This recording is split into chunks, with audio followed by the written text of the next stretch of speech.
ಕಸ ಎಲ್ಲ ಕಾಣಂಗೆ ಮಾಡಿ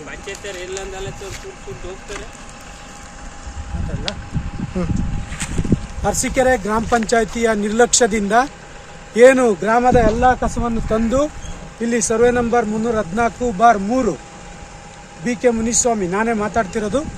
ಆ ಒಂದು ತೋಟದ ಅಂತ್ಯದಲ್ಲಿ ತಂದು ಸುರಿತಾರೆ ಮತ್ತು ಅಲ್ಲಿ ಬೆಂಕಿ ಹಚ್ತಾ ಇರ್ತಾರೆ ಪಂಚಾಯತಿಯವರು.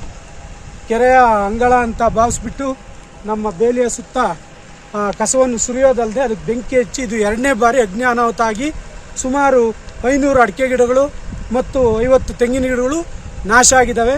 ಹುಣಸೆ ಮರ ಮತ್ತು ಕರೆಂಟ್ ಲೈನು ಮತ್ತು ಜೀವಾಮೃತ ಟ್ಯಾಂಕು, ಬೋರು, ಟ್ಯಾಂಕರು ಎಲ್ಲ ಸುಮಾರು 10 ಲಕ್ಷಕ್ಕೂ ಮೀರಿ ನಷ್ಟವನ್ನು ಗ್ರಾಮ ಪಂಚಾಯತಿಯವರು ಮಾಡಿದ್ದಾರೆ.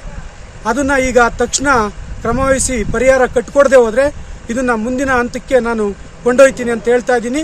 ಇಲ್ಲಿ ಆಗಿರ್ತಕ್ಕಂಥ ಕಸದ ಅವಾಂತರ ನೋಡಿ, ಅದಕ್ಕೆ ಅವ್ರು ಬೆಂಕಿ ಇಟ್ಟಿರೋದು ನೋಡಿ. ಪ್ರತಿ ಸಾರಿನೂ ಈಗಾಗಲೇ 2-3 ಸಾರಿ ನಾನು ಮೌಖಿಕವಾಗಿ ಮತ್ತು ಅವರಿಗೆ ನಾನು ಹೇಳ್ದಾಗಲೂ ಕೂಡ ಅದು ಮುಂದುವರಿಸಿದ್ದಾರೆ. ಈಗ ನಾವು ಆ ಊರಿನ ಜನರ ಸಹಕಾರದಿಂದ ಅರ್ಧ ತೋಟದ ಬೆಂಕಿಯನ್ನು ಆರಿಸಿದ್ರಿಂದ ಇಷ್ಟು ಕಂಟ್ರೋಲ್ ಆಗಿದೆ. ಈಗ ತಾನೇ ಫೈರ್ ಎಂಜಿನ್ ಅವರು ಪಾಗೋಡದಿಂದ ಬಂದು ಉಳಿದಿರ್ತಕ್ಕಂಥ ಬೆಂಕಿಯನ್ನು ಆರಿಸ್ತಿದ್ದಾರೆ.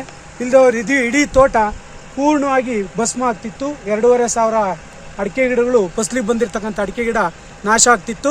ಗ್ರಾಮ ಪಂಚಾಯತಿ ಅಧಿಕಾರಿಗಳು ಮತ್ತು ಗ್ರಾಮ ಪಂಚಾಯತಿ ಸಂಪೂರ್ಣ ಹೊಣೆ. ಇದನ್ನು ಇವರು ಯಾವ ರೀತಿ ಇದನ್ನು ಪರಿಹಾರ ಕಟ್ಟಿಕೊಡ್ತಾರೆ ಅನ್ನೋದನ್ನ ಮತ್ತು ಉತ್ತರ ಹೇಳಬೇಕು ಸಾರ್ವಜನಿಕರಿಗೆ ಅಂತ ನಾನು ಈ ಮೂಲಕ ಮನವಿ ಮಾಡ್ಕೊಳ್ತೇನೆ.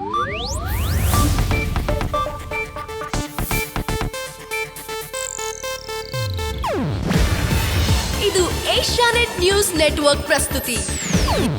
ನೀವು ನೋಡ್ತಿದ್ದೀರಾ ಏಷ್ಯಾನೆಟ್ ಸುವರ್ಣ ನ್ಯೂಸ್.